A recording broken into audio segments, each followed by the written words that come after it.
I need to find my kid brother, Mr. Malloy." Frank Malloy leaned back in his office chair and studied his newest client across the expanse of his desk. The young man had introduced himself as Will Burt.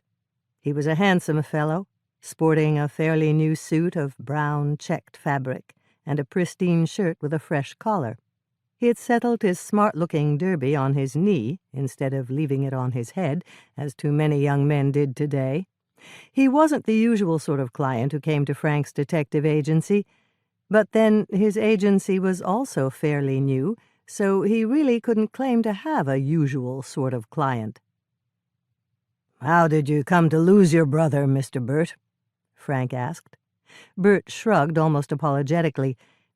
"Well, I didn't exactly lose him. It's kind of a long story. I'm not going anywhere." "All right, then.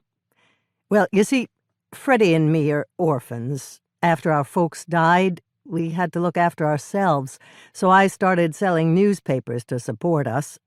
Freddie did, too, even though he was still really small."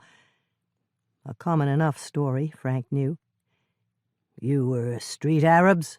he asked, referring to the hundreds of orphaned and abandoned children who lived on the New York City streets. "Yes, sir.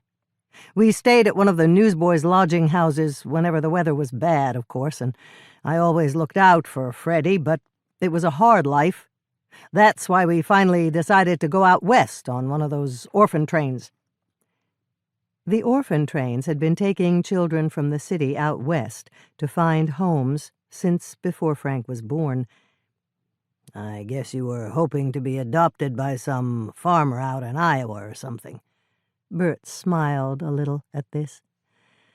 "I know it sounds strange, especially for a city boy like me, but those people from the Children's Aid Society make it sound like a fairy tale or something." "But it wasn't a fairy tale for you and your brother, I guess." Burt's smile disappeared. "Not exactly. We went to Minnesota, not Iowa, although I don't guess it makes much difference. We wanted to go with the same family, but none of the families wanted me. I was too old, already 16. But Freddie was 8 by then and still real cute, so he got picked right off.